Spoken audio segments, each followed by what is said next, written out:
स्वागत है आपका हमारे YouTube चैनल जीके वाली क्लास में, जिसमें हम रेलवे एनटीपीसी सीबीटी 2 की जो आने वाली आगामी एग्ज़ाम है उसकी हम लोग तैयारी करते हैं और साथ ही एमटीएस, एसएससी, सीएचएसएल, सीजीएल और रेलवे ग्रुप डी की भी तैयारी करते हैं। तो चलिए शुरू करते हैं। शुरू करने से पहले जो इस चैनल पर नए हैं वो इस चैनल को सब्सक्राइब कर दें और बेल बटन को दबा दें। तो चलिए शुरू करते हैं।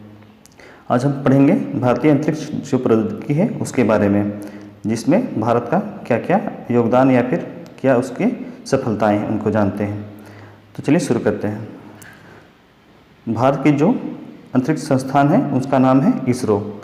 इसका फुल फॉर्म होता है इंडियन स्पेस रिसर्च ऑर्गेनाइजेशन, जिसके बारे में जानते हैं, जिसे हिंदी में कहते हैं भारतीय अंतरिक्ष अनुसंधान केंद्र। सबसे पहले जो अंतरिक्ष प्रोग्राम की शुरुआत की गई थी वो सन 1962 में डॉक्टर विक्रम साराभाई के द्वारा की गई थी। तब इसका नाम इनकोसपार,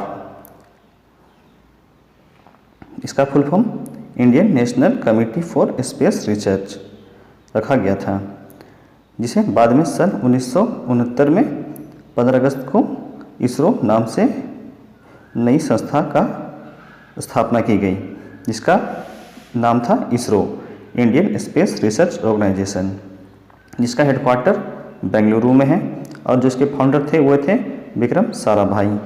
इसकी स्थापना 15 अगस्त 1969 में की गई थी। जो इसकी सब्सिडरी जो संस्था है वो है विक्रम साराभाई स्पेस सेंटर।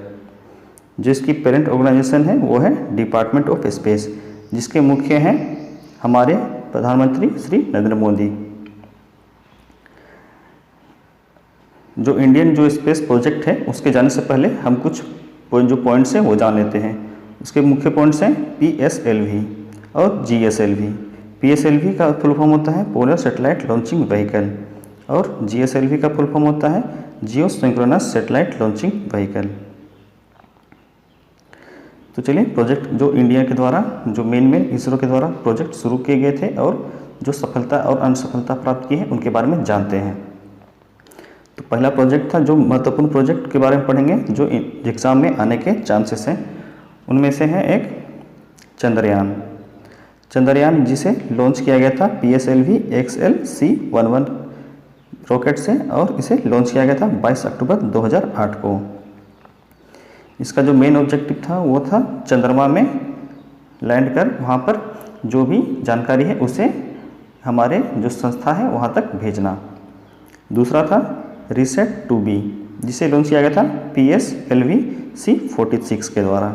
इसे 22 मई 2019 को लॉन्च किया गया था। जिसके ऑब्जेक्टिव थे वो थे डिजास्टर मैनेजमेंट के बारे में बताना और अर्थ के ऑब्जर्वेशन करना। नेक्स्ट है चंद्रयान-2, जिसे लॉन्च किया गया था GSLV Mark 3 M1 के द्वारा और इसे 22 जुलाई 2019 को लॉन्च किया गया था।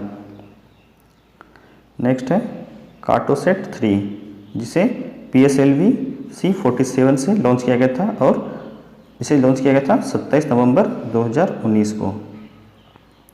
नेक्स्ट है GSAT-30, जिसे एरियन 5 VA-251 के द्वारा लॉन्च किया गया था और इसे 17 जनवरी 2020 को किया गया था।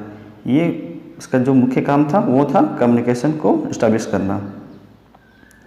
नेक्स्ट है EOS-01, जिसके द्वारा हमने बहुत सारे सैटेलाइट्स को लॉन्च किया था।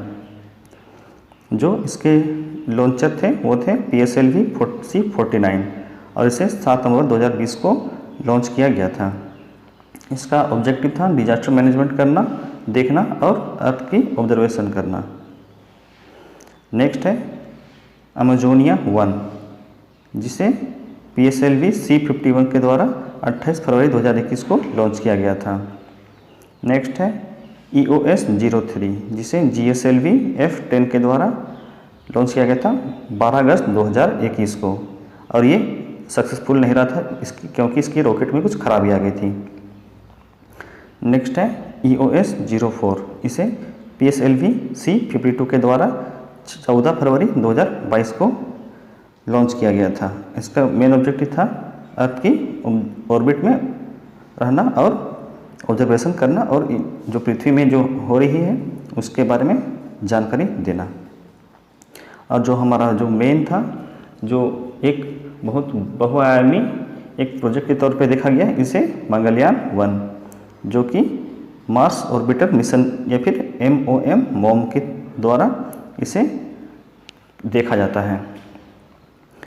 इसके जो लॉन्चर थे वो थे PSLV XL-C25 और जो इसकी लॉन्च की गई थी वो तारीख थी 5 नवंबर 2013 को। इसे लॉन्च किया गया था सतीश धवन स्पेस सेंटर से। आइए इसरो के बारे में जानने के अलावा और जो विश्व में जितने भी संस्थान हैं और जो भी इंडिया के द्वारा जो अलग अलग जो प्रोजेक्ट किए गए उसे भी जानते हैं। तो उनमें से हैं कुछ, जिसमें से है भारत की जो स्पेस एजेंसी इसरो है उसने समझौता की है सबसे पहले निजी कंपनी स्काई रूट एरोस्पेस के साथ। नेक्स्ट है अंतरिक्ष स्पेस एजेंसी SpaceX जिसके CEO एलन मस्क हैं और जो ये स्थापना की गई थी वो 2012 में की गई थी। जो इसके जो स्पेस जो मिशन थी वो थी इंस्पिरेशन 4 मिशन लॉन्च को इसने किया। नेक्स्ट है नासा जिसे national aeronautics and space administration भी कहा जाता है। इसकी स्थापना 1958 ईस्वी में की गई थी। इसकी जो मिशन थी वो थी मिशन आर्टिमस। इसके तहत वर्ष 2023 तक चंद्रमा पर पहले जो मोबाइल रोबोट उसको भेजने की घोषणा की गई। जो इसके रोवर का नाम है वो है वाइपर। न्यूजीलैंड के द्वारा जो पहला जो उपग्रह लकड़ी का बनाया गया उसका नाम है वाइस वुडसैट जिसे लॉन्च करने की घोषणा की गई है। चीन ने 2030 में अपने पहला क्रू मिशन जो मंगल पर भेजने की घोषणा की है। यूरोपियन अंतरिक्ष एजेंसी ESA ने शुक्र ग्रह पर अपना पहला ऑर्बिटर इनविजन वर्ष 2030 में भेजने का घोषणा किया है।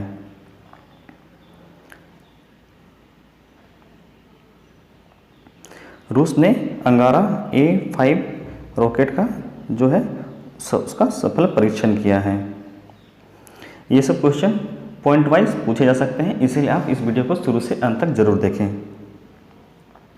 नेक्स्ट है इसरो ने अपने पहले मानव मिशन गगनयान के लिए फ्रांस की एजेंसी जो है CNES जिसका full form national centre for space studies के साथ समझौता किया है।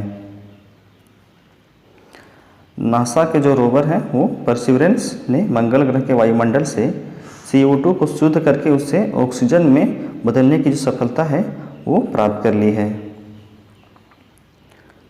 UAE ने मिशन होप जो UAE का जो मिशन था वो मंगल ग्रह के लिए था, जिसमें उसने जो उपग्रह है उसने 17 फरवरी 2021 को जो पहली तस्वीर भेजी, उसके साथ ही वह UAE जो है पृथ्वी के जो निकट पड़ोसी ग्रह वहाँ पर वैज्ञानिक उपस्थिति दर्ज करने वाला पहला अरब राष्ट्र बन गया। ये बहुत बड़ी उपलब्धि है अरब राष्ट्र के लिए, जिसमें UAE ने सबसे पहले अपना कदम रखा है। तो ये थे आज के हमारे जो क्लास थी। आशा करता हूँ आपको ये क्लास अच्छा लगा होगा। अगर अच्छा लगा होगा तो इस चैनल को सब्सक्राइब करें और इस वीडियो को लाइक करना ना भूलें और इसे ज़्यादा से ज़्यादा लोगों तक शेयर करें। धन्यवाद।